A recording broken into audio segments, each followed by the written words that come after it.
Kamu bohong.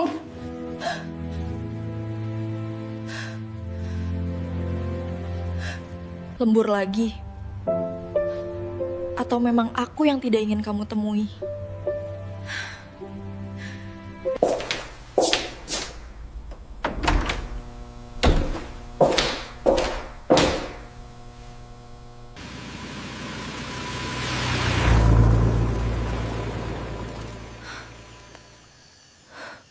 Tidak, tidak mungkin.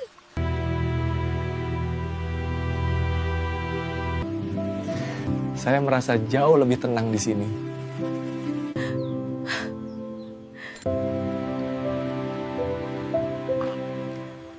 Yang penting kamu bahagia, Nak.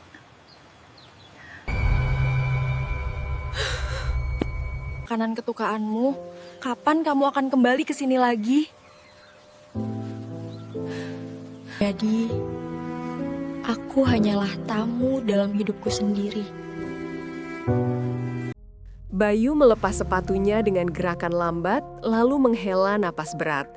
Aku sudah makan di jalan tadi sama klien, kenyang banget, kamu makan saja duluan, jangan nungguin aku terus. Jawaban itu seperti tamparan halus namun menyengat bagi Ayu. Kalimat "sudah makan" telah menjadi mantra penolak yang paling sering ia dengar belakangan ini.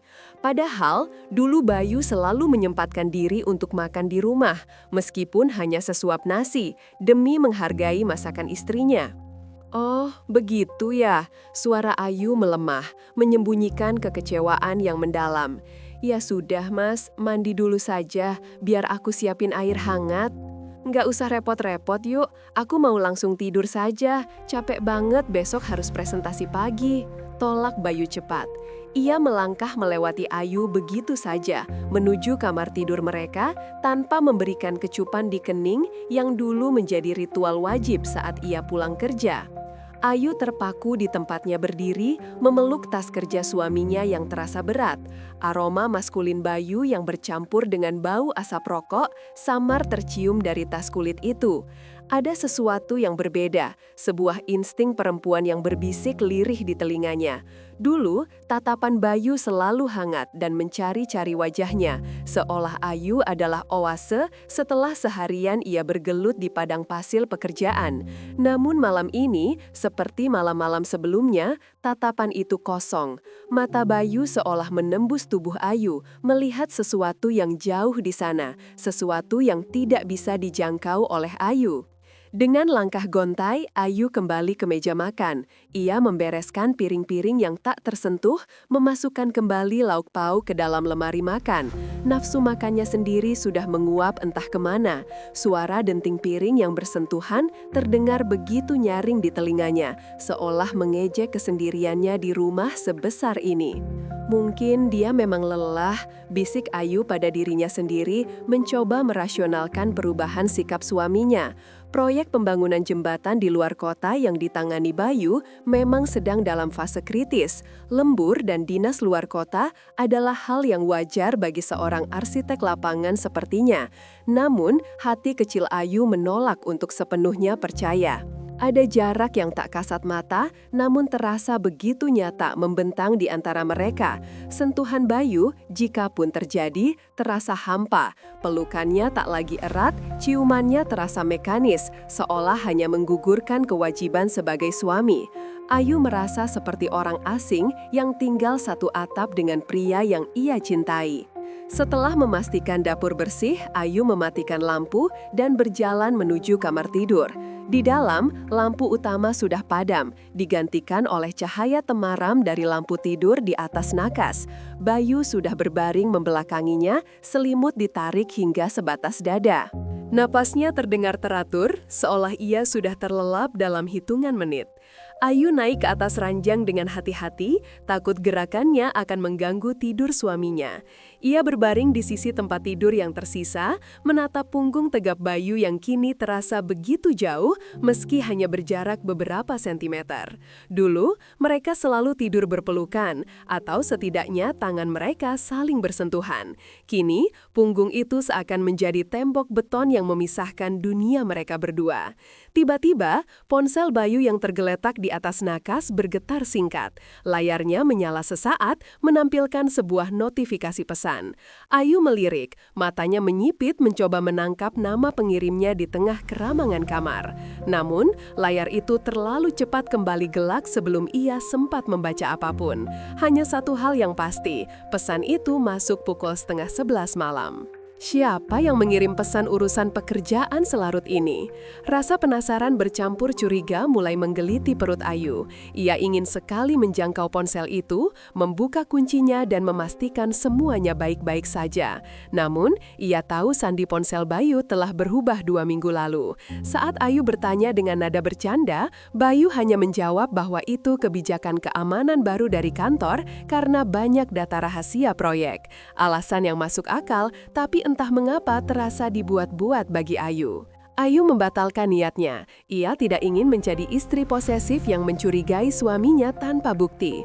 Ia mencintai Bayu, dan ia ingin percaya bahwa suaminya juga masih mencintainya sama besarnya. Mungkin ini hanya fase jenuh, sebuah kerikil dalam perjalanan panjang pernikahan mereka. Namun, ketika Ayu mencoba memejamkan mata, bayangan tatapan kosong Bayu kembali menghantui. Sikap dinginnya, alasan-alasannya yang selalu berulang, dan pesan tengah malam itu, semuanya mulai merangkai sebuah pola yang menakutkan di benak Ayu. "Mas," panggil Ayu lirih, nyaris tak terdengar. Tidak ada jawaban, hanya suara hujan yang semakin deras di luar sana, seolah langit sedang menangis mewakili perasaan Ayu yang tak terungkapkan. Ayu membalikkan badannya, memunggungi Bayu. Setetes air mata lolos dari sudut matanya jatuh membasahi bantal. Kegelisahan itu kini bukan lagi sekadar tamu yang datang dan pergi, melainkan mulai menetap, menanamkan benih curiga di ladang hatinya yang dulu subur oleh kepercayaan. Ia merasa senja pernikahan mereka sedang berlangsung, perlahan menuju gelap yang tak ia ketahui ujungnya. Dan yang paling menakutkan bagi Ayu bukanlah kegelapan itu sendiri, melainkan ketidaktahuan tentang siapa sebenarnya pria yang kini tidur di sebelahnya. Suara resleting koper yang ditarik terdengar begitu nyaring, seolah membelah keheningan kamar tidur yang sejak 1 jam lalu terasa mencekam. Ayu duduk di tepi ranjang, jari-jarinya meremas spray katun berwarna krem, berusaha menyalurkan kegelisahan yang mendadak membuncah di dada. Di hadapannya, Bayu sibuk memilah kemeja dan melipatnya dengan rapi ke dalam koper kabin hitam kesayangannya. Gerakan suaminya terlihat biasa saja bagi orang awam, namun bagi Ayu yang telah mendampingi lelaki itu selama 7 tahun, ada ritme yang berbeda malam ini. Bayu bergerak terlalu cepat, terlalu efisien, seolah-olah ia tidak sabar untuk segera menutup koper itu dan melangkah keluar dari pintu rumah. "Mas, mendadak sekali," tanya Ayu pelan. Suaranya sedikit bergetar, meski ia sudah berusaha keras untuk terdengar tenang. Bayu tidak menoleh. Ia tetap sibuk menyelipkan botol parfum ke sela-sela tumpukan baju. "Iya yuk, namanya juga proyek besar. Klien minta meeting di Semarang besok pagi. Kalau aku nggak berangkat malam ini, takutnya telat." Alasan itu terdengar logis. Pekerjaan Bayu sebagai konsultan arsitektur memang menuntut mobilitas tinggi. Namun, entah mengapa, malam ini logika itu tidak mampu menembus dinding keraguan yang terbangun di hati Ayu. Firasatnya menjerit, mengirimkan sinyal bahaya yang membuat perutnya terasa mual. "Biasanya Mas ngeluh kalau harus dinas luar kota pas weekend," pancing Ayu, matanya menelisik punggung suaminya yang tegap. "Kok tumben kali ini nggak ada ngomel-ngomelnya?" Bayu terhenti sejenak, bahunya menegang sepersekian detik sebelum ia berbalik dan memamerkan senyum yang, di mata Ayu, terlihat sedikit dipaksakan. Senyum itu tidak mencapai matanya. "Ya mau gimana lagi sayang, tuntutan profesi. Lagian kalau proyek ini goal, bonusnya lumayan buat kita liburan akhir tahun nanti," jawab Bayu, melangkah mendekat dan mengusap puncak kepala Ayu. Sentuhan itu terasa hangat, namun Ayu merasakan ada jarak yang membentang ribuan kilometer di antara mereka. Aroma tubuh Bayu yang baru saja mandi tercium segar, tetapi ada aroma lain yang samar, aroma kegugupan. Ayu bisa melihat butir keringat halus di pelipis suaminya, padahal pendingin ruangan menyala di suhu 20 derajat. Sama siapa berangkatnya? Randy? Tanya Ayu lagi, menyebut nama asisten junior yang biasa mengekor kemanapun Bayu pergi. Hah? Oh iya, Randy. Dia nunggu di rest area nanti. Jawab Bayu cepat, terlalu cepat. Detik itu juga jantung Ayu seperti berhenti berdetak sesaat. Ada kebohongan dalam nada bicara itu. Ayu hafal betul intonasi Bayu. Jika suaminya jujur, ia akan menjawab dengan santai, mungkin sambil mengecek jam tangan atau mencari kunci mobil. Tapi kali ini, jawaban itu meluncur seperti peluru yang sudah disiapkan, sebuah naskah yang dihafal. Ayu menelan ludah, menahan diri untuk tidak mencecar lebih jauh saat itu juga. Ia tahu, jika ia menuduh tanpa bukti, Bayu akan membalikkan situasi, menyebutnya istri yang posesif dan tidak suportif. Ayu memilih diam, membiarkan suaminya menyelesaikan sandiwara berkemas itu. "Aku berangkat ya," pamit Bayu setelah menutup koper. Ia mengecup kening Ayu singkat. "Jaga rumah, nanti kalau sudah sampai hotel, aku kabari." "Hati-hati mas," bisik Ayu. Langkah kaki Bayu terdengar menuruni tangga, diikuti suara pintu depan yang tertutup dan deru mesin mobil yang terlahan menjauh. Rumah itu kembali sunyi, namun kepala Ayu justru semakin bising. Ia berjalan menuju jendela kamar, menyingkap tirai sedikit untuk melihat lampu belakang mobil Bayu yang menghilang di tikungan jalan. Perasaan resah itu semakin menjadi-jadi, mencengkeram ulu hatinya hingga terasa sesak. Ayu mencoba meyakinkan dirinya sendiri. Mungkin ia hanya lelah. Mungkin ia terlalu banyak membaca novel misteri belakangan ini. Mungkin Bayu memang benar-benar sibuk. Namun, bayangan buruk itu terus menghantuinya, seperti hantu yang menolak diusir. Ayu teringat sesuatu, Randy. Dengan tangan gemetar, Ayu meraih ponselnya di atas nakas. Ia membuka aplikasi Instagram, mengetik nama istri Randy di kolom pencarian. Mereka memang tidak terlalu akrab, tapi cukup sering berinteraksi di media sosial. Jantung Ayu berdegup kencang saat melihat lingkaran merah di foto profil istri Randy. Sebuah instastory baru saja diunggah 15 menit yang lalu. Ayu menekannya. Layar ponsel menampilkan video pendek. Randy sedang terbaring di sofa dengan kompres di dahi, ditemani anak balitanya yang sedang bermain. Caption di bawahnya tertulis jelas, "Malam minggu jagain papa yang lagi demam tinggi. Get well soon, ayah." Dunia Ayu terasa runtuh seketika. Ponsel di tangannya nyaris terlepas, nafasnya tercekat. Randy sakit, Randy ada di rumahnya, Randy tidak pergi ke Semarang. Lalu, siapa yang ditemui Bayu? Kenapa Bayu harus berbohong soal siapa yang menemaninya? Air mata yang sejak tadi ditahannya, kini mendesak keluar, namun Ayu menahannya sekuat tenaga. Rasa sedih itu dengan cepat bermutasi menjadi amarah yang dingin. Kebohongan Bayu bukan sekedar lupa atau salah ucap, itu adalah kebohongan yang disengaja, terencana. Ayu bangkit dari duduknya, kakinya melangkah menuju ruang kerja Bayu di lantai bawah. Biasanya, ia menghormati privasi suaminya dan jarang masuk ke sana kecuali untuk membersihkan debu. Tapi malam ini etika itu tidak lagi berlaku. Ada batas yang sudah dilanggar. Ruangan itu gelap dan berbau kertas tua serta kopi. Ayu menyalakan lampu, matanya menyapu sekeliling ruangan yang rapi, yang tidak tahu apa yang ia cari, tapi instingnya menuntunnya untuk tidak menyerah begitu saja. Ia duduk di kursi kerja Bayu, membuka laci meja satu persatu. Kosong, hanya ada alat tulis dan beberapa dokumen proyek lama. Ayu beralih ke tumpukan kertas di atas meja. Tagihan listrik, brosur perumahan, sketsa bangunan. Tidak ada yang mencurigakan. Hampir saja Ayu menyerah dan menganggap dirinya paranoid ketika matanya menangkap sesuatu di tempat sampah kecil di sudut ruangan. Kertas yang sudah diremas, namun tidak sepenuhnya hancur. Dengan jantung yang berpacu liar, Ayu memungut gumpalan kertas itu dan perlahan membukanya. Itu adalah struk belanja dari sebuah minimarket tertanggal 2 hari yang lalu. Isinya biasa saja, rokok, air mineral, permen mint. Namun, ada satu item di baris paling bawah yang membuat darah Ayu berdesir hebat. Coklat impor merek tertentu. Bayu tidak suka coklat. Ia selalu bilang coklat membuat giginya ngilu. Dan Ayu sedang diet gula sejak bulan lalu, dan Bayu tahu persis hal itu. Jadi, untuk siapa coklat mahal itu dibeli? Potongan-potongan puzzle di kepala Ayu mulai menyatu, membentuk sebuah gambar yang mengerikan.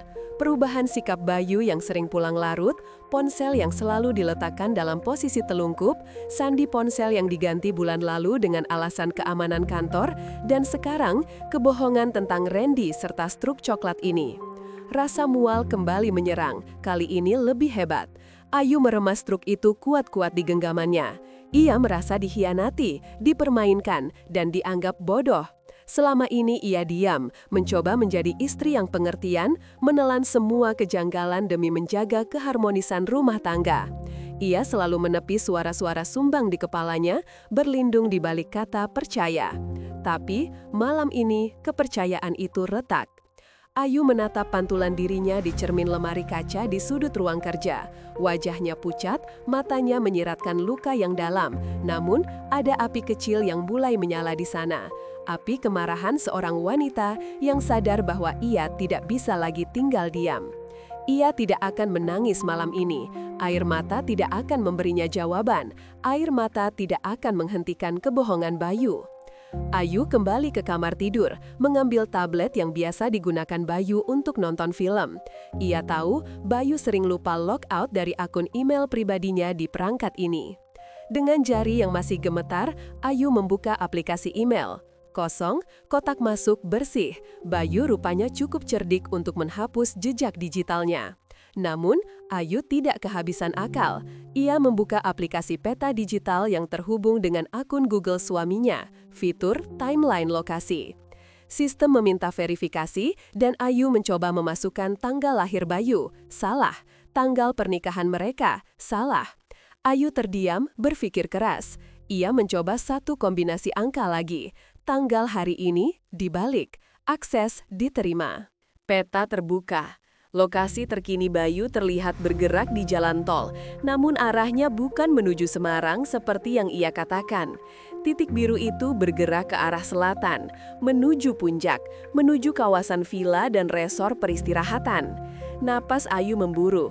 Fakta itu terpampang jelas di depan matanya, menyakitkan dan tak berbantahkan. Semarang ada di timur, bukan selatan. Tidak ada meeting mendadak, tidak ada proyek tender. Yang ada hanyalah Bayu, sebuah kebohongan besar, dan entah siapa yang menunggunya di sana. Malam itu, di tengah kesunyian rumah yang besar dan dingin, Ayu membuat keputusan. Ia tidak akan menunggu Bayu pulang dan mendengarkan bualan lainnya. Ia tidak akan menjadi penonton yang pasrah dalam drama kehancuran rumah tangganya sendiri. Ayu meraih kunci mobilnya dari dalam tas. Jika Bayu berpikir ia bisa membohongi Ayu dengan semudah itu, maka ia salah besar. Ayu akan mencari kebenaran itu, meski kebenaran itu mungkin akan menghancurkan hatinya hingga tak bersisa. "Baiklah Mas," gumam Ayu pada kesunyian malam. Suaranya dingin dan tajam. "Mari kita lihat sandiwara apa yang sebenarnya sedang kamu mainkan." Fajar belum benar-benar menyingsing ketika Ayu menutup resleting tas perjalanan kecilnya. Suara gerigi besi yang menyatu itu terdengar begitu nyaring, seolah membelah kesunyian rumah yang terasa semakin dingin beberapa hari terakhir ini. Ia tidak membawa banyak barang, hanya beberapa helai pakaian ganti dan kebutuhan dasar, cukup untuk alasan menginap barang semalam 2 malam jika nanti ditanya. Namun, jauh di lubuk hatinya, Ayu tahu bahwa perjalanan ini bukan sekadar kunjungan menantu yang berbakti. Ini adalah sebuah ekspedisi menuju jantung keraguan yang selama ini menggerogoti kewarasannya. Di atas meja makan, ia meninggalkan secari kertas. Bukan untuk Bayu, karena suaminya itu pamit untuk dinas keluar kota sejak 2 hari lalu, melainkan untuk dirinya sendiri, sebagai pengingat bahwa ia pernah memiliki keberanian untuk melangkah keluar dari lingkaran kebohongan ini. Ia hanya menulis pesan singkat di ponselnya untuk dikirimkan nanti kepada asisten rumah tangga paruh waktu mereka, mengatakan bahwa ia akan pergi ke rumah orang tuanya. Kebohongan kecil untuk menutupi pencarian kebenaran yang besar. Langkah Ayu terasa berat saat meninggalkan pekarangan rumah. Langit masih menyisakan rona ungu gelap bercampur abu-abu dan udara pagi menusuk kulitnya yang hanya dilapisi kardigan tipis. Ia memilih menggunakan bus umum menuju desa tempat tinggal Ibu Lastri. Mengendarai mobil sendiri hanya akan membuatnya terlalu cepat sampai atau lebih buruk lagi, memberinya ruang privasi yang terlalu luas untuk menangis dan berteriak. Di dalam bus yang penuh dengan orang asing, ia dipaksa untuk tetap tegar, menahan segala gejolak di balik masker wajah dan tatapan kosong keluar jendela. Perjalanan menuju desa Ibu Lastri memakan waktu 4 jam. 4 jam yang terasa seperti 4 tahun bagi Ayu. Bus melaju membelah jalanan aspal yang perlahan berganti pemandangan dari gedung-gedung beton menjadi hamparan sawah dan pepohonan jati yang meranggas. Setiap kilometer yang terlewati seolah menarik ulur keberaniannya. Apakah aku sudah gila? Batin Ayu, tangannya meremas ujung tas yang ia pangku. Otaknya mulai memutar kembali rekaman-rekaman kejadian seminggu terakhir. Gelagat Bayu yang aneh, telepon-telepon yang diangkat dengan bisik-bisik di kamar mandi, dan alasan dinas luar kota yang mendadak dengan detail yang kabur. Bayu bilang ia ke Surabaya, tapi sebuah notifikasi pemesanan tiket kereta api atas nama Bayu yang sekilas Ayu lihat di layar laptop suaminya yang lupa ditutup menunjukkan tujuan yang berbeda, stasiun kecil yang hanya berjarak 10 km dari desa Ibu Lastri. Ayu memejamkan mata, mencoba menghalau rasa mual yang tiba-tiba menyerang perutnya. Ketakutan itu bukan karena ia takut kehilangan Bayu, melainkan ketakutan akan hancurnya sebuah kepercayaan yang telah ia bangun bertahun-tahun. Jika Bayu benar-benar ada di rumah ibunya, mengapa harus berbohong? Apakah Ibu Lastri, wanita tua yang selama ini ia hormati dan sayangi layaknya ibu kandung, juga terlibat dalam sandiwara ini? Pikiran itu lebih menyakitkan daripada perselingkuhan itu sendiri. Pengkhianatan kolektif adalah luka yang sulit dicari obatnya. Bus berhenti di terminal kecil kecamatan menjelang tengah hari. Matahari sudah tinggi, menyengat kulit dengan garang, kontras dengan dinginnya keringat yang membasahi telapak tangan Ayu. Ia turun dengan langkah gemetar. Hiruk-pikuk pedagang asongan dan teriakan kernet bus seolah menjadi suara latar yang samar, tertutup oleh detak jantungnya sendiri yang berdegup kencang bak jenderang perang. Ia menyewa ojek pangkalan untuk masuk ke dalam desa. Sepanjang jalan berbatu yang diapit oleh kebun singkong dan jagung, Ayu terus merapalkan doa. Ia berdoa agar ia salah. Ia berdoa agar sesampainya di sana, ia hanya menemukan Ibu Lastri yang sedang duduk menyulam atau memasak, terkejut namun bahagia melihat kedatangannya, dan Bayu benar-benar sedang berada di Surabaya mengurus pekerjaannya. Ia rela menjadi istri yang paranoid. Ia rela menertawakan kecurigaannya sendiri nanti, asalkan firasat buruk ini tidak terbukti. "Mbak mau ke rumah Bu Lastri yang dekat balai desa itu kan?" tanya tukang ojek, memecah lamunan Ayu. "Iya Pak, benar," jawab Ayu singkat, suaranya terdengar parau. "Tumben Mbak sendirian, Mas Bayu bukannya sudah pulang dari kemarin lusa ya? Saya lihat dia boncengan sama ibunya ke pasar." Dek, dunia Ayu seakan berhenti berputar detik itu juga. Angin yang menerpa wajahnya terasa seperti tamparan keras. Ucapan polos tukang ojek itu adalah konfirmasi pertama yang menghantam benteng pertahanannya. Oh iya, Mas Bayu memang sudah duluan. Ayu berbohong, memaksakan suaranya agar terdengar wajar meski dadanya terasa sesak luar biasa. "Saya menyusul karena ada urusan pekerjaan yang harus diselesaikan dulu." Oh, pantesan. Senang ya Bu Lastri, anak mantunya kumpul semua. Sahut tukang ojek itu dengan nada riang, tidak menyadari bahwa ia baru saja menjatuhkan bom atom di hati penumpangnya. Sisa perjalanan dilalui Ayu dalam kebisuan yang mematikan. Air mata menggenang di pelupuk matanya, namun ia menahannya sekuat tenaga. Ia tidak boleh menangis sekarang. Ia butuh mata yang jernih untuk melihat kenyataan. Motor berhenti di depan sebuah rumah joglo sederhana dengan halaman luas yang asri. Pohon mangga besar menaungi sebagian halaman, memberikan kesejukan yang kontras dengan bara api di dada Ayu. Ia membayar tukang ojek dengan tangan gemetar, lalu berdiri mematung di depan pagar bambu yang setengah terbuka. Suasana rumah itu tampak tenang. Pintu depan terbuka lebar, tipikal rumah di desa yang selalu menyambut tamu. Namun, mata Ayu langsung tertuju pada satu objek di teras samping, sepasang sepatu kets berwarna biru dongker. Sepatu itu, Ayu ingat betul membelikan sepatu itu untuk ulang tahun Bayu bulan lalu. Sepatu itu tergeletak santai di samping sandal jepit kulit milik Ibu Lastri.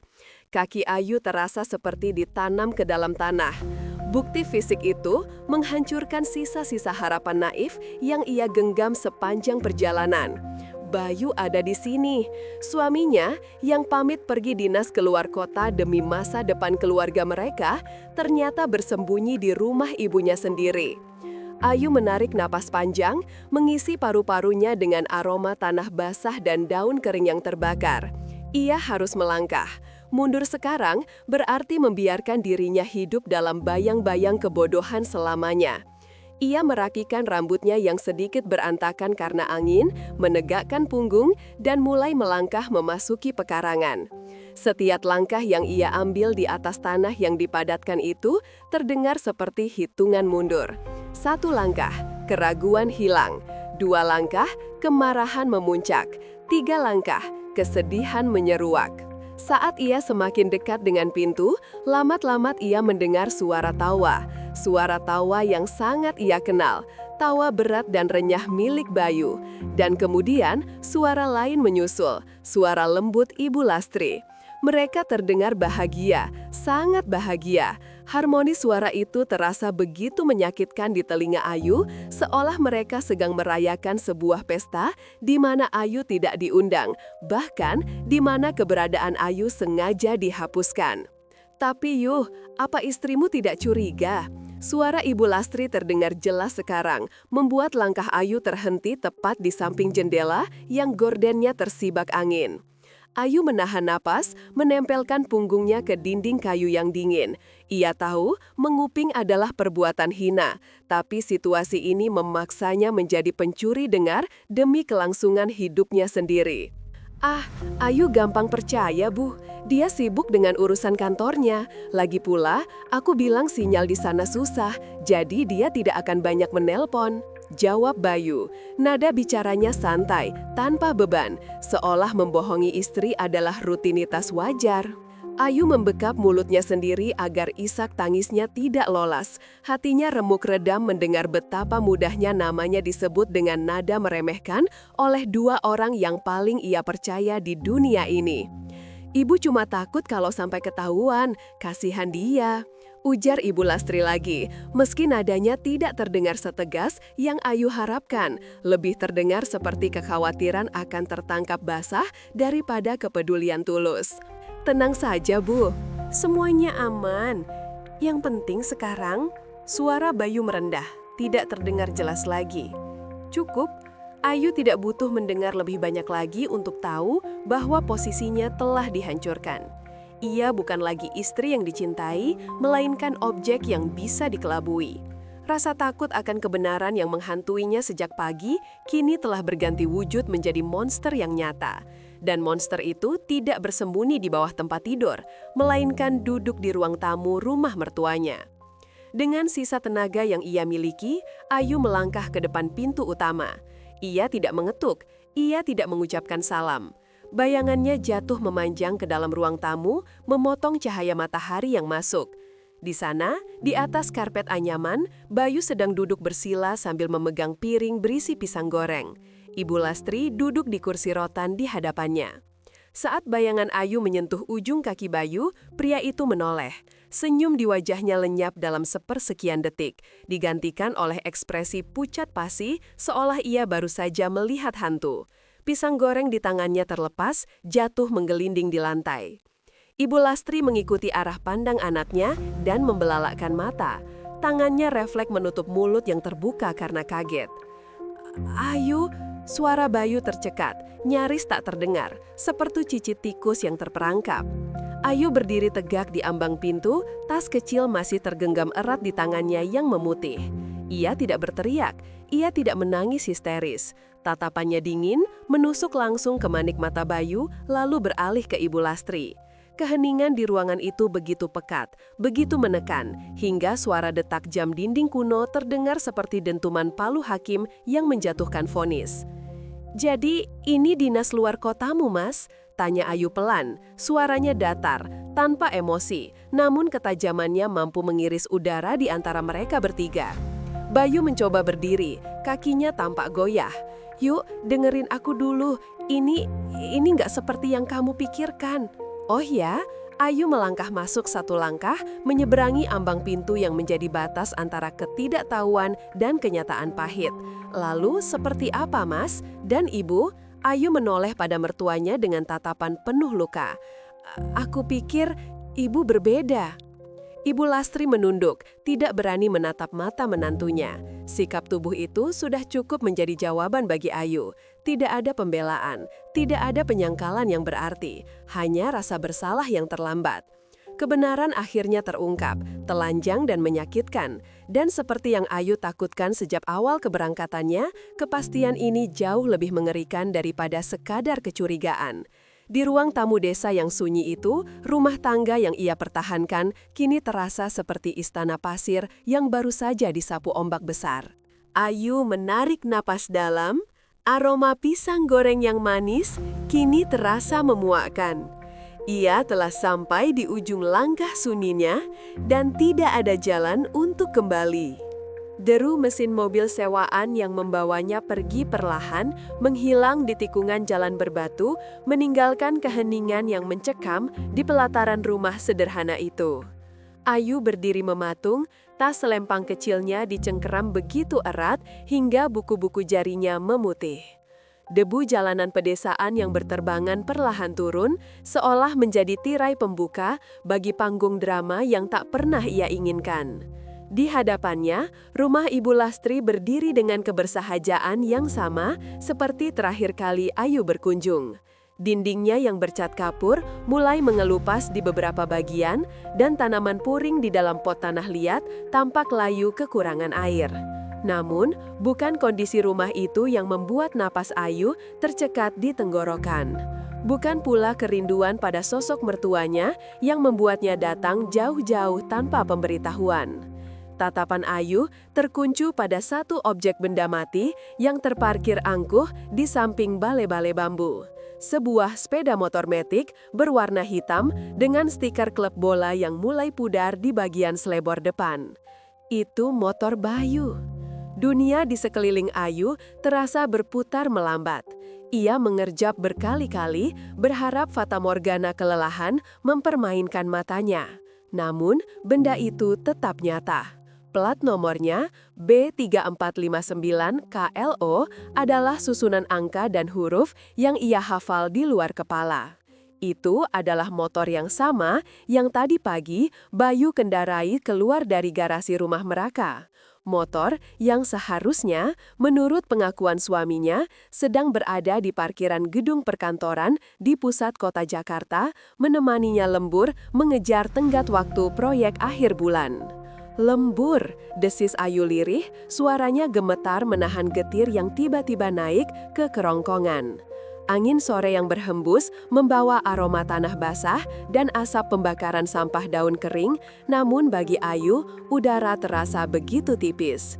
Dadanya sesak. Kebohongan yang selama beberapa minggu ini hanya berupa bayang-bayang kecurigaan, kini mewujud menjadi monster nyata di hadapannya. Jika Bayu ada di sini, di rumah ibunya yang berjarak 3 jam perjalanan dari Jakarta, lalu untuk apa ia berpamitan dinas dan lembur?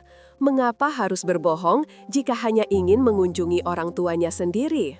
Pertanyaan-pertanyaan itu menghantam benak Ayu tanpa ampun.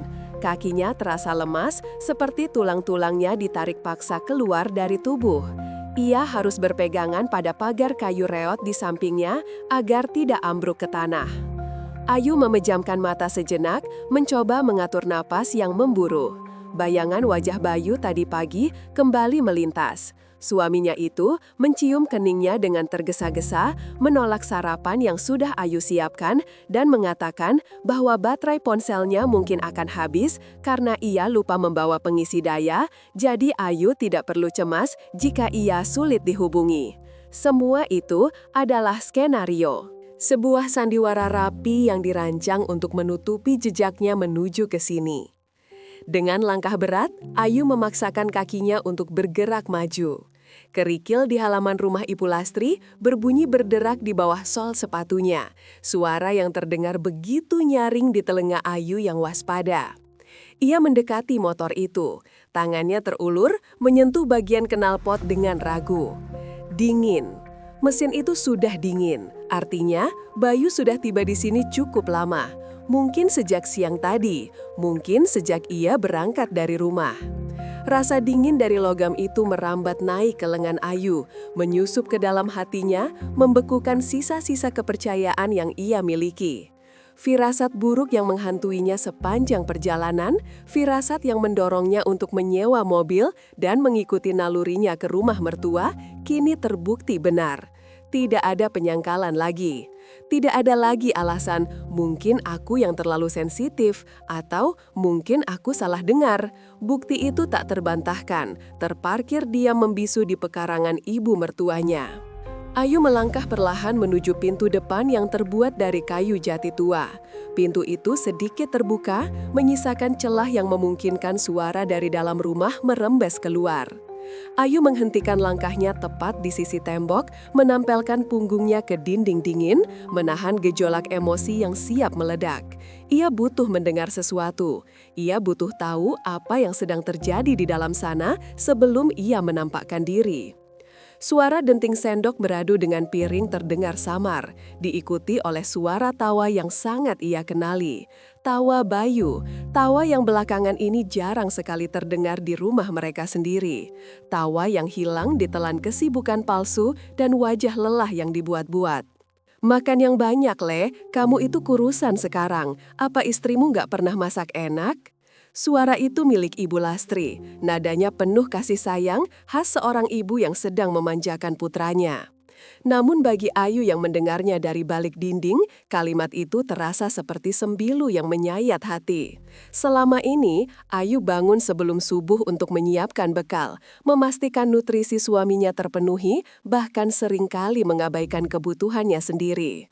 Mendengar sindiran halus itu, air mata Ayu menetes tanpa permisi. "Ah, ibu bisa aja," sahut Bayu. Suaranya terdengar santai, tanpa beban. "Ayu masak kok, Bu. Cuma ya gitu, rasanya standar, gak kayak masakan ibu yang selalu ngangenin. Lagian dia sibuk ngurusin butiknya, jadi sering beli makanan jadi." Ayu membekap mulutnya sendiri agar isak tangisnya tak pecah.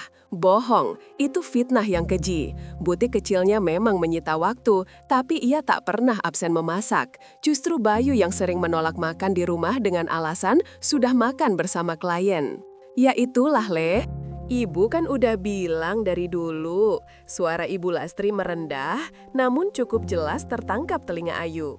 Cari istri itu yang bisa ngurus suami, bukan cuma yang pintar cari duit. Kalau begini kan kamu yang susah. Pulang kerja capek, rumah nggak keurus. "Iya, Bu, aku tahu," jawab Bayu pendek. Terdengar suara kursi digeser. "Makanya aku lebih tenang kalau pulang ke sini. Di sini aku merasa dihargai, di sana rasanya cuma dituntut terus." Darah Ayu mendidih.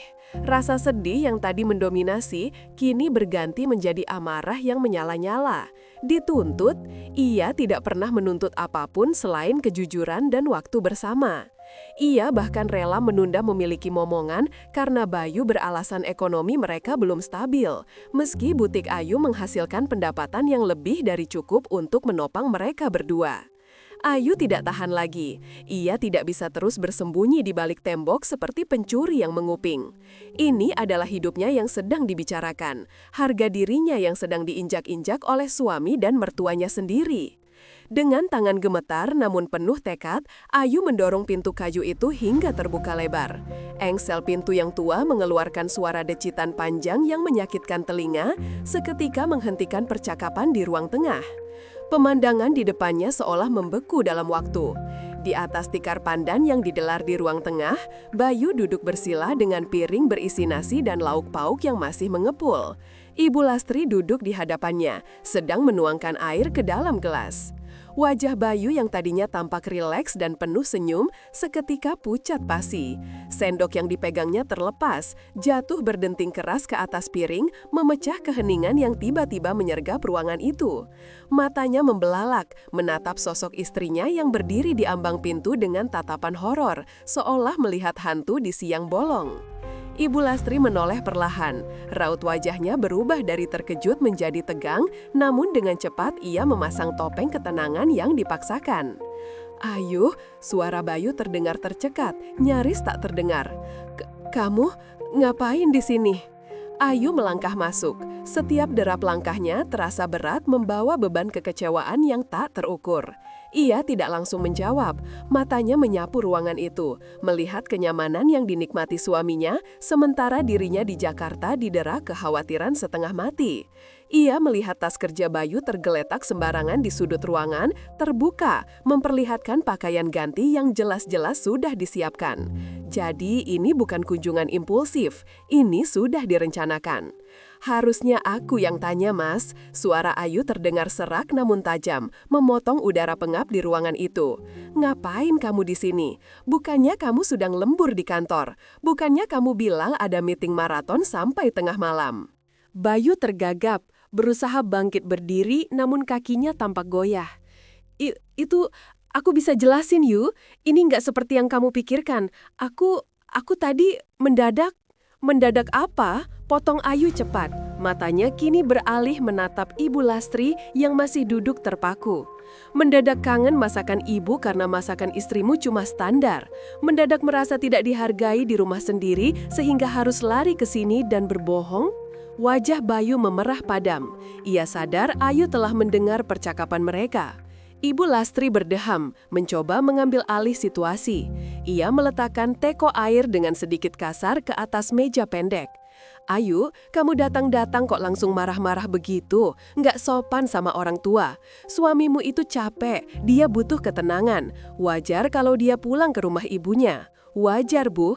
Ayu tertawa miris, air mata kembali menggenang di pelupuk matanya.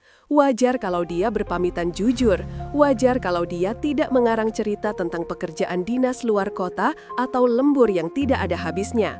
Tapi ini, dia berbohong, Bu. Dan ibu tahu dia berbohong pada saya kan? Ibu tahu saya di rumah sendirian menunggu kabar, sementara dia di sini menjelek-jelekan saya di depan ibu. "Jaga bicaramu, Ayu," bentak Ibu Lastri, kini berdiri menantang menantunya. "Jangan mentang-mentang kamu orang kota, kamu bisa seenaknya mengatur anak saya.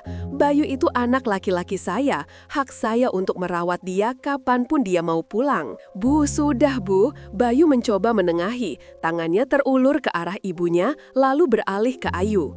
"Ayu, tolong, kita bicarakan ini baik-baik, jangan di sini, malu sama tetangga." "Malu?" Ayu menatap suaminya dengan tatapan nanar yang penuh luka. "Kamu baru merasa malu sekarang. Kamu nggak malu membohongi istrimu selama berminggu-minggu. Kamu nggak malu makan dengan lahap di sini, sementara aku di rumah bingung memikirkan kamu sudah makan atau belum."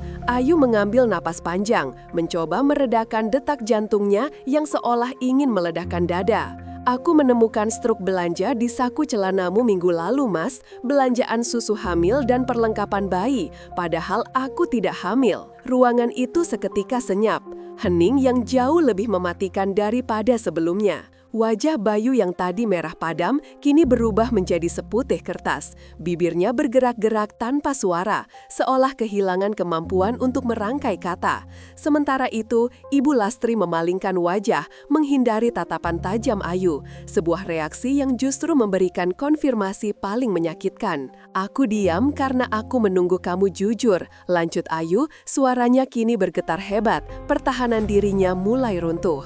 "Aku pikir stroke itu mungkin titipan temanmu atau kesalahan kasir. Aku berusaha menyangkal, Mas." Ia berjalan cepat menembus pekarangan, melewati motor hitam yang menjadi saksi bisu kehancuran rumah tangganya, menuju jalan raya yang gelap. Ia tidak tahu harus kemana, ia tidak tahu bagaimana cara pulang. Yang ia tahu, ia harus pergi sejauh mungkin dari rumah ini, dari manusia-manusia yang telah menikamnya tepat di jantung kepercayaannya. Malam itu, di bawah langit pedesaan yang kelam, Ayu berjalan sendirian dengan hati yang berdarah, meninggalkan jejak tak terbantahkan di pekarangan ibu mertuanya, jejak air mata seorang istri yang dikhianati. Celah sempit di antara daun pintu dan kusen itu menjadi jendela menuju neraka yang tak pernah Ayu bayangkan sebelumnya. Udara di sekitarnya mendadak terasa tipis, seolah tersedot habis oleh pemandangan di ruang tamu rumahnya sendiri. Dengan tangan gemetar yang masih mencengkeram pegangan pintu, Ayu perlahan mendorong kayu mahoni itu hingga terbuka lebih lebar. Tidak ada suara engsel yang berderit, namun bagi Ayu, momen itu terasa sangat bising di dalam kepalanya. Di sana, di atas sofa abu-abu yang mereka pilih bersama 3 tahun lalu, Bayu duduk dengan posisi yang terlampau santai. Tubuhnya condong ke arah seorang wanita muda berambut sebahu, Rina. Jarak di antara mereka nyaris tidak ada. Tangan Bayu, tangan yang dulu selalu menggenggam jemari Ayu saat mereka berjalan di taman kota, kini menangkup tangan Rina dengan kelembutan yang menyakitkan untuk disaksikan. Tawa Bayu meledak lagi, suara itu renyah, lepas, dan penuh kehidupan. Itu adalah jenis tawa yang sudah bertahun-tahun menghilang dari interaksi mereka berdua. Tawa yang dulu membuat Ayu jatuh cinta, kini terdengar seperti vonis hukuman mati bagi pernikahannya. Ayu terpaku, kakinya seolah dipaku ke lantai marmer yang dingin. Matanya menyusuri setiap detail, gelas kopi yang mengepul di meja, gelas kesayangan Ayu yang ia beli saat bulan madu, dan piring kecil berisi kue-kue yang bukan buatannya. Ruang tamu itu adalah teritoriumnya, tempat ia membangun sarang hangat bagi keluarganya. Namun kini, tempat itu telah ternoda oleh kehadiran orang asing yang disambut bak ratu oleh suaminya sendiri. Rina, wanita itu, tertawa kecil menanggapi lelucon Bayu, lalu menyandarkan kepalanya manja ke bahu laki-laki itu. Gerakan itu begitu natural, seolah mereka telah melakukannya ribuan kali. Pemandangan itu menghantam ulu hati Ayu lebih keras daripada pukulan fisik manapun. Rasa mual yang hebat merayap naik ke tenggorokannya, bercampur dengan rasa panas yang menjalar di belakang kelopak matanya. Tas kerja di tangan Ayu terlepas, jatuh menghantam lantai dengan suara gedebuk yang tumpul namun cukup keras untuk memecahkan gelembung kebahagiaan semu di ruang tamu itu. Suara tawa seketika mati, hening yang mencekam mengambil alih, menggantikan kehangatan palsu yang baru saja memenuhi ruangan. Bayu menoleh dengan gerakan patah-patah, wajahnya yang tadi berseri seketika memucat, seputih kertas. Matanya membelalak lebar saat menangkap sosok istrinya berdiri kaku di ambang pintu, wajahnya menyiratkan campuran antara kaget, takut, dan kepanikan yang luar biasa. Rina, yang menyadari perubahan drastis pada sikap Bayu, menegakkan tubuhnya dengan canggung. Ia menatap Ayu dengan tatapan yang sulit diartikan, bukan rasa bersalah, melainkan rasa terganggu karena momennya dirusak. "Ayu?" Suara Bayu terdengar parau, nyaris seperti bisikan yang tercekat di tenggorokan. Ia refleks menarik tangannya dari genggaman Rina dan berdiri dengan lutut yang tampak goyah. Kamu pulang cepat?" Pertanyaan itu terdengar begitu bodoh dan tidak relevan di telinga Ayu. Bukan sapaan hangat, bukan pelukan, melainkan pertanyaan tentang mengapa ia ada di rumahnya sendiri. Ayu melangkah masuk. Setiap langkah terasa berat, seolah ia sedang berjalan menembus lumpur hisap. Ia tidak menjawab pertanyaan Bayu. Tatapannya tajam menusuk, beralih dari wajah suaminya ke wajah Rina, lalu kembali lagi ke Bayu. Jadi ini alasannya? Suara Ayu keluar dengan nada datar yang mengerikan, getaran emosi ia tekan sekuat tenaga di balik dadanya yang sesak.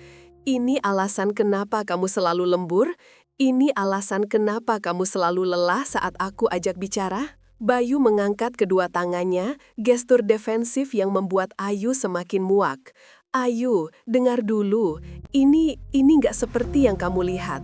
Rina cuma rekan kerja. Dia mampir sebentar untuk mengambil berkas, dan kami cuma ngobrol. Jangan hina kecerdasanku, Bayu, bentak Ayu. Suaranya pecah, menggema di ruangan itu, hingga membuat Rina sedikit tersentak di sofa. Rekan kerja tidak pegangan tangan seperti itu. Rekan kerja tidak bersandar di bahu suami orang di rumah istrinya sendiri. Rekan kerja tidak tertawa bahagia di atas penderitaan istri yang menunggu di rumah. Napas Ayu memburu. Air mata yang sejak tadi ia tahan akhirnya lolos, satu persatu menetes membasahi pipinya yang dingin. Ia merasa dikhianati bukan hanya secara fisik, tapi juga secara emosional. Keakraban yang ia saksikan tadi adalah bukti bahwa Bayu telah membagi dunianya dengan wanita lain, dunia yang seharusnya hanya milik mereka berdua. Rina akhirnya berdiri, merapikan roknya yang sedikit kusut. Wajahnya tidak menunjukkan penyesalan yang berarti. Mas Bayu, sepertinya aku harus pulang. Situasinya jadi tidak kondusif. Wanita itu melangkah hendak melewati Ayu, namun Ayu mengangkat tangannya, menunjuk pintu keluar dengan jari telunjuk yang gemetar hebat. Keluar dari rumahku sekarang juga, dan jangan pernah berani menampakkan wajahmu di sini lagi. Rina menatap Ayu sekilas, ada sebersit senyum sinis yang tipis di sudut bibirnya sebelum ia menunduk dan berjalan cepat keluar pintu, meninggalkan aroma parfum floral yang menyengat, aroma yang kini Ayu sadari sering tercium samar di kemeja Bayu belakangan ini. Pintu depan tertutup, menyisakan Ayu dan Bayu dalam keheningan yang menyesakkan. Bayu mencoba mendekat, namun Ayu melangkah mundur, menciptakan jurang pemisah di antara mereka. Sayang, tolong, aku hilaf. Aku nggak bermaksud menyakiti kamu. Bayu memohon, suaranya mulai bergetar. Wajahnya memelas. Topeng kebahagiaan yang tadi ia pakai bersama Rina sudah hancur lebur. Aku merasa kesepian belakangan ini, Yu. Kita sibuk masing-masing, dan Rina, dia cuma teman curhat yang kebetulan ada. Kesepian? Ayu mengulang kata itu dengan nada tidak percaya. Kamu bilang kamu kesepian? Bagaimana denganku, Bayu? Aku di sini, setiap hari menunggu kamu. Aku berusaha memperbaiki komunikasi kita. Aku memasak makanan kesukaanmu yang berakhir dingin di meja makan. Aku mengirim pesan yang jarang kamu balas. Kamu yang membuat jarak ini, bukan aku. Ayu merasakan kakinya lemas. Ia merosot duduk di kursi makan yang berada tak jauh darinya, menutupi wajah dengan kedua telapak tangan. Dunianya, fondasi yang ia bangun dengan susah payah selama 5 tahun pernikahan, runtuh dalam hitungan detik. Semua janji manis, semua rencana masa depan, semua kenangan indah kini terasa seperti kepingan kaca yang menancap di kulitnya. Bayu berlutut di hadapannya, mencoba menyentuh lutut Ayu. Ayu, maafkan aku. Aku bersumpah itu tidak sejauh yang kamu pikirkan. Aku belum melakukan apa-apa yang fatal. Tolong, beri aku kesempatan. Ayu menurunkan tangannya, menatap mata suaminya dengan tatapan nanar. Tidak melakukan apa-apa, Bayu, kamu memberikan hatimu padanya. Kamu memberikan tawamu padanya. Bagiku, itu jauh lebih menyakitkan daripada pengkhianatan fisik. Kamu telah berselingkuh secara emosional tepat di depan mataku, di rumah kita. Kata-kata itu menghunjam Bayu. Laki-laki itu tertunduk dalam, bahunya merosot. Ia tidak bisa menyangkal kebenaran itu. Ia memang telah mencari kenyamanan di tempat lain, melupakan wanita yang telah mendampinginya dari nol. Aku butuh ruang, ucap Ayu lirih namun tegas.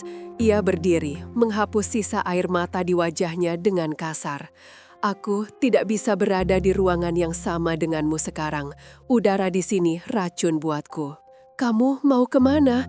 Ini rumahmu juga, Yu. Bayu panik. Ia bangkit hendak menahan lengan istrinya.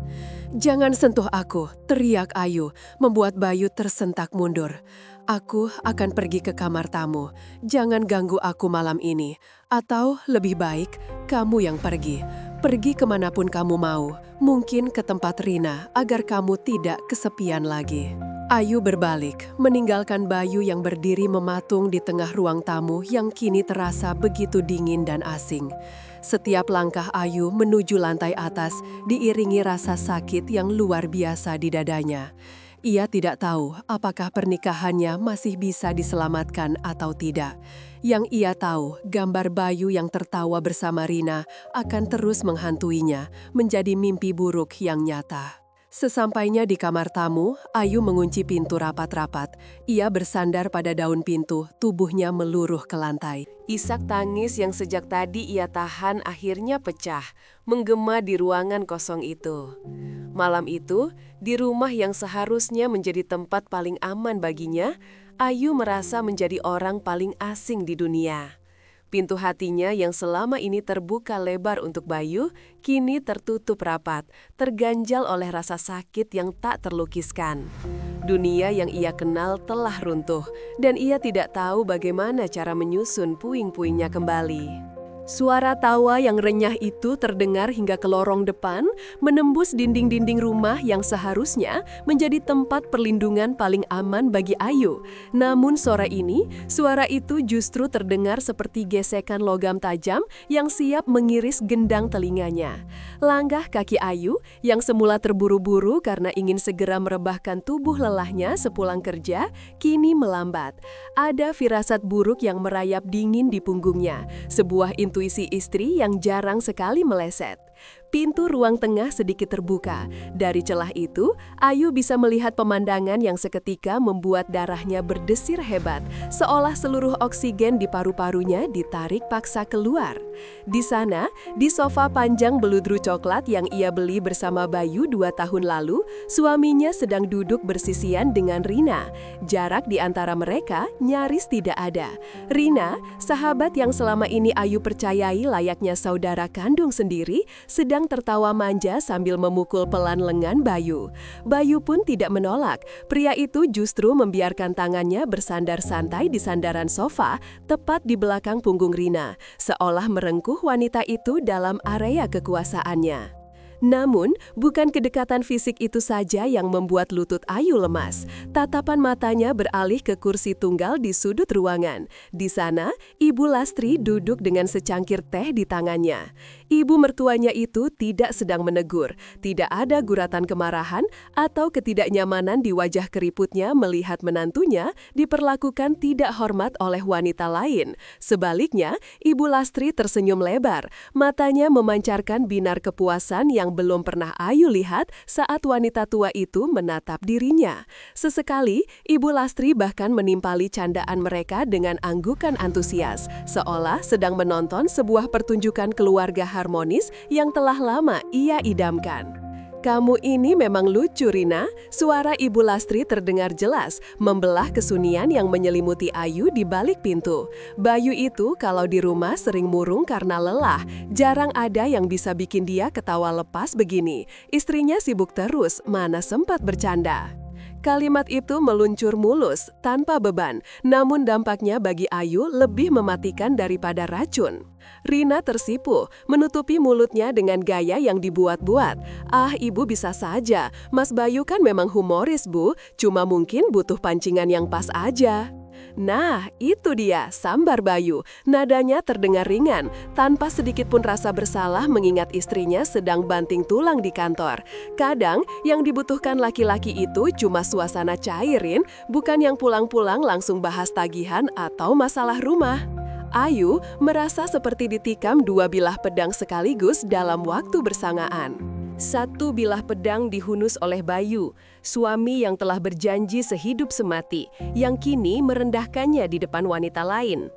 Bilah pedang kedua, yang terasa lebih bergerigi dan menyakitkan, ditusukkan oleh Ibu Lastri. Ibu mertua yang selama ini Ayu coba ambil hatinya dengan segala cara. Dengan masakan, dengan hadiah, dengan kesabaran, kini justru bersekongkol menghancurkan rumah tangganya secara terang-terangan. Rasa panas menjalar dari leher hingga ke wajah Ayu. Ia tidak bisa lagi hanya berdiam diri menjadi penonton dalam tragedi hidupnya sendiri. Dengan tangan gemetar menahan amarah yang meluap, Ayu mendorong pintu ruang tengah hingga terbuka lebar. Suara engsel pintu yang berderit membuat tawa di ruangan itu terhenti seketika.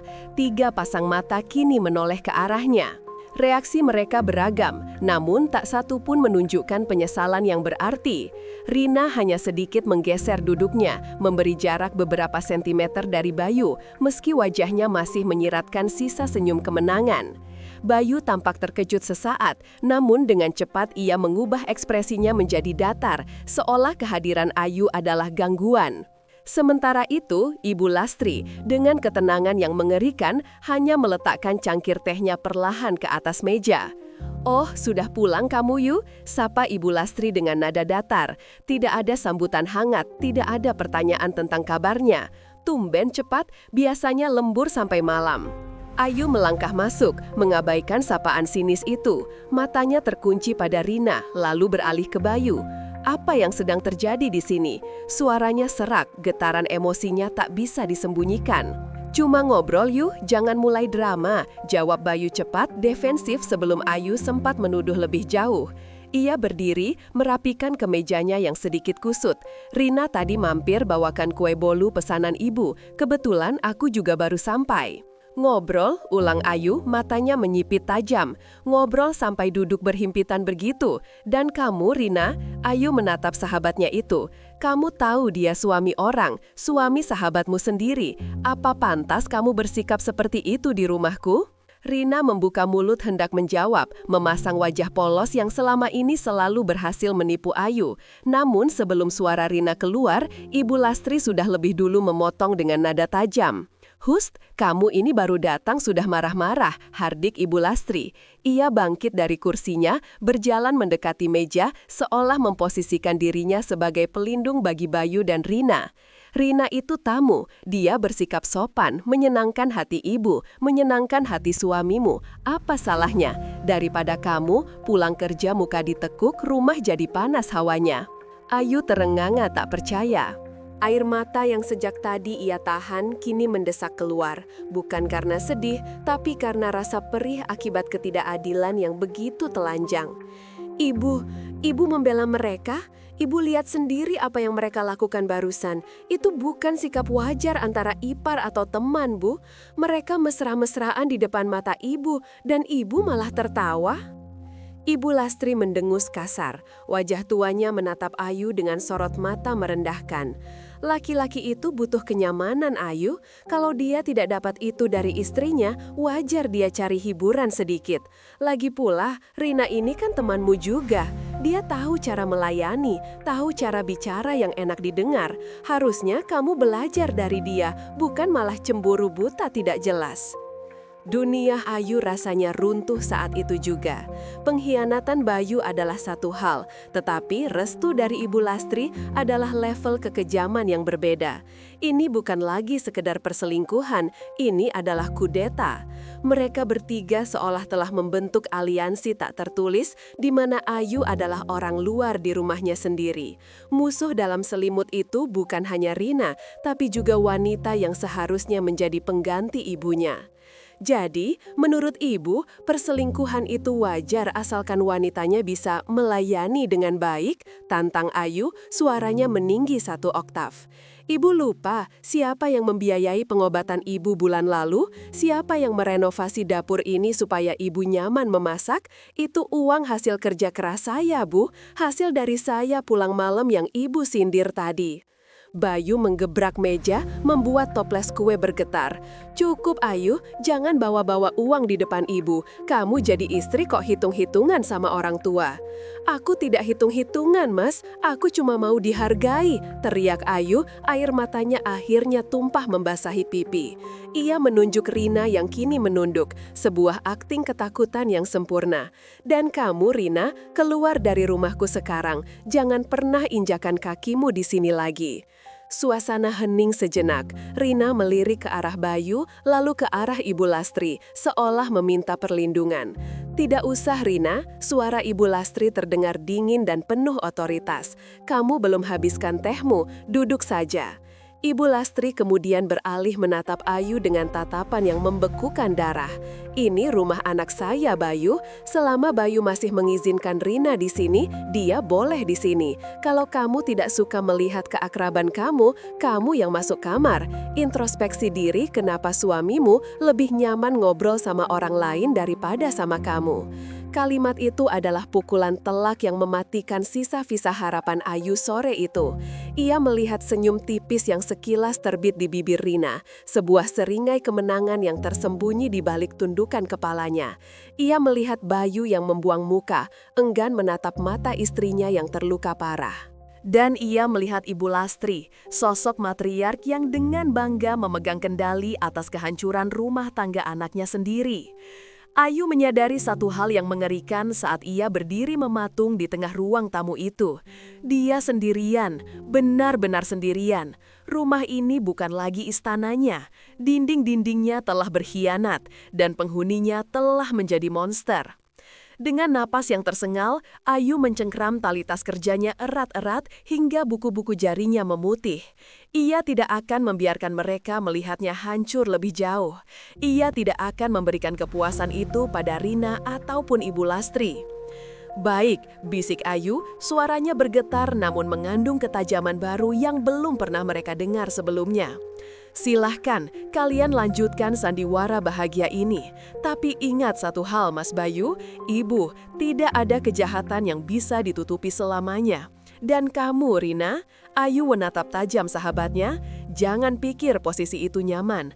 Kursi yang didapatkan dari hasil mencuri biasanya kakinya patah. Tanpa menunggu balasan, Ayu memutar tubuhnya dan melangkah cepat menuju kamar tidur utama, membanting pintu di belakangnya dengan keras. Bunyi debam pintu itu menggema ke seluruh rumah, sebuah pernyataan perang yang baru saja dikumandangkan. Di balik pintu itu, Ayu merosot ke lantai, memeluk lututnya.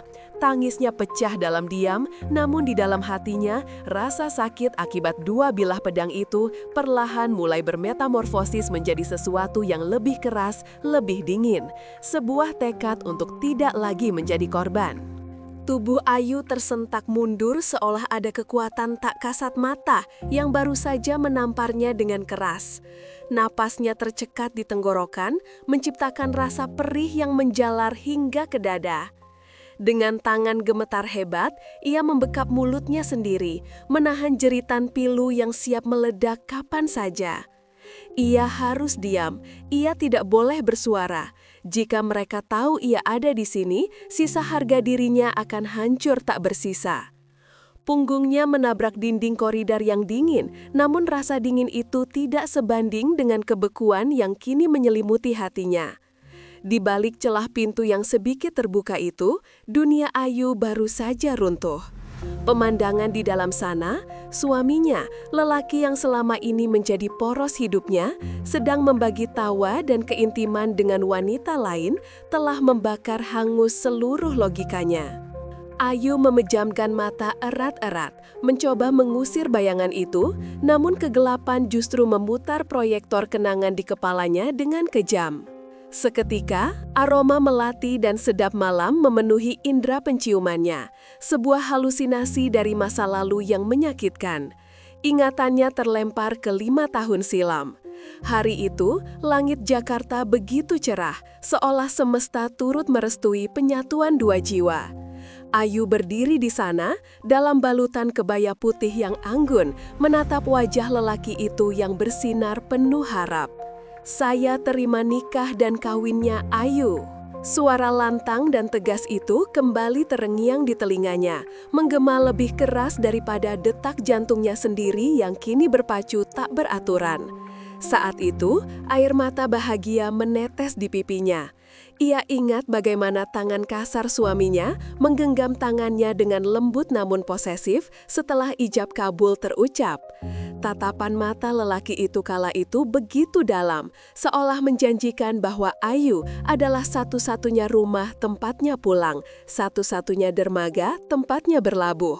Kita akan menua bersama Yu, sampai rambut kita memutih, sampai kulit kita keriput. Aku cuma mau kamu, bisik suaminya di malam resepsi, di tengah riuh rendah tamu undangan dan alunan musik gamelan yang syahdu. Janji itu, kata-kata manis itu, semuanya kini terasa seperti racun yang perlahan membunuhnya dari dalam. Ayu merosot perlahan, kakinya tak lagi sanggup menopang berat tubuhnya yang mendadak terasa lumpuh. Ia berjongkok di balik dinding, memeluk lututnya sendiri. Di ruangan sebelah, terdengar suara tawa renyah wanita itu, disusul suara berat suaminya yang menimpali dengan nada yang sangat Ayu kenal, nada manja yang dulu hanya milik Ayu. Pembohong, batin Ayu menjerit, kau pembohong ulung. Rasa sakit itu bermetamorfosis menjadi kemarahan yang membara. Ayu ingin sekali mendobrak pintu itu, berteriak di depan wajah mereka, memaki dan meluapkan segala emosi yang kini mencekiknya. Ia ingin bertanya, sejak kapan, apa kurangnya dirinya? Di mana letak kesalahan Ayu hingga suaminya tega melakukan pengkhianatan sekeji ini? Apakah semua sarapan yang ia siapkan, pakaian yang ia setrika rapi, doa yang ia panjatkan setiap suaminya berangkat kerja tidak ada artinya lagi? Namun tubuhnya menolak untuk bergerak maju. Rasa kecewa itu terlalu besar, melumpuhkan keberaniannya. Ia merasa kotor hanya dengan melihat apa yang baru saja ia lihat. Rumah tangga yang ia bangun dengan fondasi kepercayaan, yang ia rawat dengan kesabaran dan cinta tanpa syarat, ternyata dibangun di atas pasir hisap. Kilasan memori lain muncul tanpa permisi, ulang tahun pernikahan mereka yang ketiga. Saat itu ekonomi mereka sedang sulit. Suaminya pulang membawa martabak manis alih-alih kue tart mewah, dengan lilin kecil di atasnya. Maaf ya sayang, cuma ini yang bisa Mas bawa, katanya dengan wajah bersalah. Ayu ingat, ia tertawa, memeluk suaminya erat dan berkata bahwa harta tidak penting, asalkan mereka bersama. Betapa bodohnya ia saat itu, betapa naifnya ia mengira bahwa cinta saja cukup untuk mengikat kesetiaan seorang laki-laki. Air mata Ayu kini tumpah tanpa bisa dibendung lagi, mengalir deras membasahi pipi hingga menetes ke lantai marmer yang dingin. Ia menangis tanpa suara, bahunya berguncang hebat menahan isak tangis yang menyakitkan. Dadanya terasa sesak, seolah pasokan oksigen di koridor itu telah habis dihisap oleh kebahagiaan palsu di ruangan sebelah. Ini bukan sekedar perselingkuhan fisik, ini adalah pengkhianatan terhadap sejarah mereka. Setiap tawa yang suaminya berikan pada wanita itu adalah pencurian dari tawa yang seharusnya milik Ayu. Setiap sentuhan itu adalah perampokan atas hak Ayu.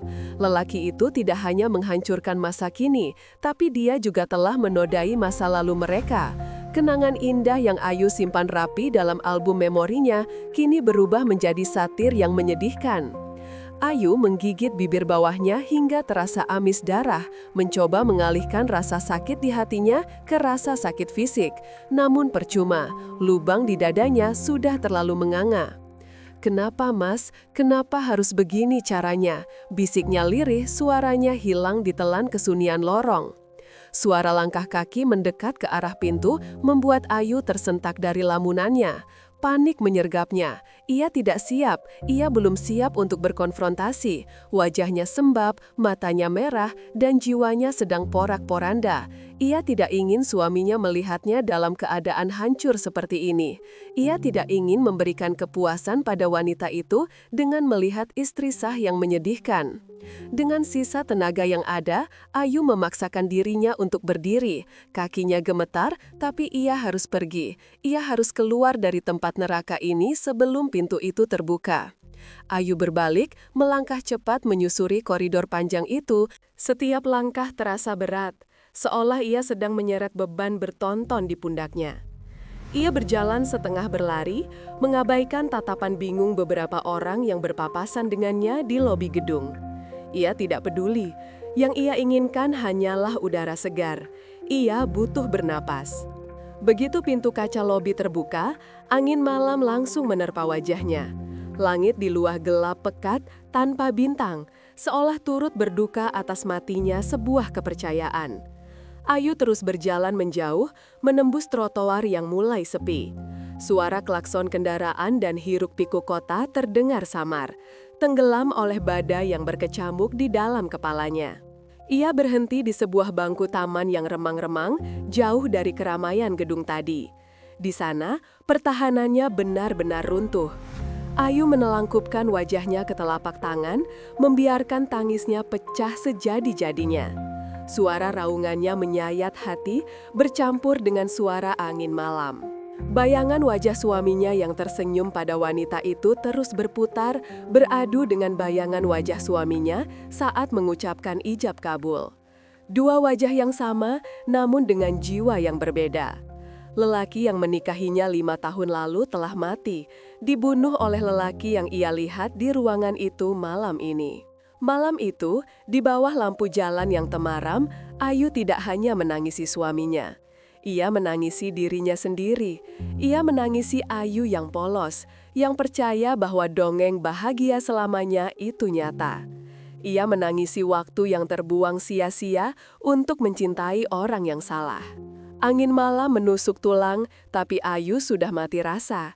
Badai kesedihan ini baru saja dimulai, dan ia tahu setelah badai ini reda, tidak akan ada lagi yang sama.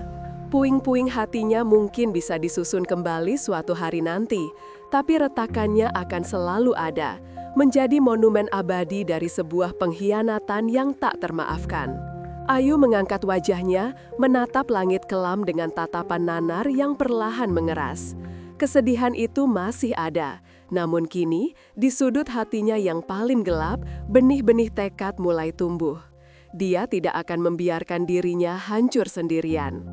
Udara di dalam rumah itu terasa begitu menyesakan, seolah setiap molekul oksigen telah tersedot habis oleh kebohongan yang mengendap di setiap sudut ruangan.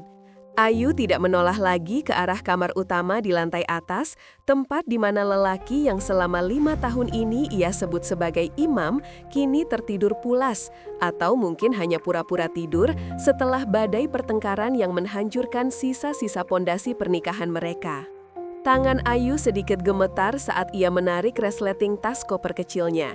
Bukan gemetar karena dinginnya subuh yang mulai merayap masuk melalui celah ventilasi, melainkan karena gejolak adrenalin dan rasa sakit yang bercampur aduk menjadi satu racun mematikan di dalam darahnya.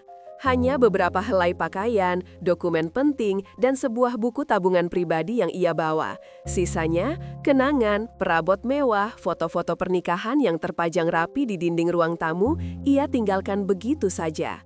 Semua benda itu kini tampak seperti onggokan sampah emosional yang tidak lagi memiliki nilai. Langkah kakinya terdengar sangat pelan saat menuruni tangga, berusaha tidak membangunkan seisi rumah, meskipun sebagian hatinya berteriak ingin membanting pintu sekeras mungkin agar dunia tahu betapa hancurnya ia. Namun, Ayu memilih diam. Kepergian dalam sunyi adalah bentuk protes paling menyakitkan yang bisa ia berikan. Di atas meja konsol dekat pintu masuk, Ayu berhenti sejenak. Matanya tertuju pada cincin emas putih yang melingkar di jari manisnya. Benda itu berkilau redup tertimpa cahaya lampu teras yang remang. Dengan napas tertahan, ia menarik cincin itu keluar. Terasa kesat dan berat, seolah kulitnya menolak untuk melepaskan simbol ikatan itu. Namun, ketika logam dingin itu akhirnya terlepas, ada sensasi aneh yang menjalar, sebuah kekosongan yang menakutkan sekaligus melegakan. Ia meletakkan cincin itu di samping kunci rumah dan kunci mobil yang juga ia tinggalkan. Ayu tidak meninggalkan surat. Tidak ada kata-kata yang cukup pantas untuk dirangkai bagi seorang pengkhianat. Apalagi pengkhianatan ini bukan hanya datang dari suaminya, tetapi melibatkan sosok yang selama ini Ayu anggap sebagai saudara perempuannya sendiri. Luka ganda itu telah menembus terlalu dalam, merusak jaringan kepercayaan yang tidak mungkin bisa disulam kembali. Pintu utama terbuka dengan bunyi klik pelan dan angin pagi langsung menampar wajahnya. Dingin namun menyadarkan. Ayu melangkah keluar, menutup pintu itu untuk terakhir kalinya. Suara gerendel yang terkunci terdengar seperti vonis hakim yang mengetuk palu. Selesai. Jalanan komplek perumahan masih sunyi senyap. Kabut tipis menggantung rendah di atas aspal. Ayu berjalan kaki menyeret kopernya, roda-roda koper itu bergemeretak memecah keheningan, menciptakan irama yang sejalan dengan detak jantungnya yang tak beraturan. Ia tidak memesan taksi online dari depan rumah, ia butuh berjalan, ia butuh jarak fisik untuk memproses realita bahwa ia benar-benar melakukan ini. Sesampainya di persimpangan jalan besar, Ayu berhenti. Lampu lalu lintas di depannya berkedip kuning berulang-ulang, seolah memberi peringatan akan ketidakpastian yang membentang di hadapannya. Disinilah ia berdiri, di persimpangan jalan kehidupannya yang paling krusial. Keraguan mulai merayap naik, mencengkeram kakinya agar tetap terpaku di trotoar. Suara-suara sumbang di kepalanya mulai berisik. Bagaimana kau akan hidup sendirian, Ayu? Kau sudah tidak bekerja sejak menikah. Apa kata orang tua di kampung? Apa kata tetangga? Bisik ketakutan itu. Mungkin dia akan berubah. Mungkin ini hanya kehilafan sesaat. Pulanglah, minta maaf, dan berpura-puralah tidak tahu demi keutuhan rumah tangga. Ayu memejamkan mata, membiarkan air mata panas merembes keluar dari sudut kelopak matanya. Godaan untuk berbalik arah begitu besar. Rasa takut akan kesendirian dan stigma janda adalah hantu yang menakutkan bagi banyak wanita, termasuk dirinya. Bertahan dalam rasa sakit yang familiar seringkali terasa lebih aman daripada melangkah menuju kebebasan yang asing. Namun, bayangan kejadian sore kemarin kembali berputar di benaknya seperti kaset rusak. Tatapan mata suaminya yang tidak menyiratkan penyesalan saat tertangkap basah dan seringai tipis di wajah perempuan itu, sahabatnya yang seolah menang. Bukan hanya tubuh mereka yang berselingkuh, tetapi hati mereka telah menertawakan ketulusan Ayu selama ini.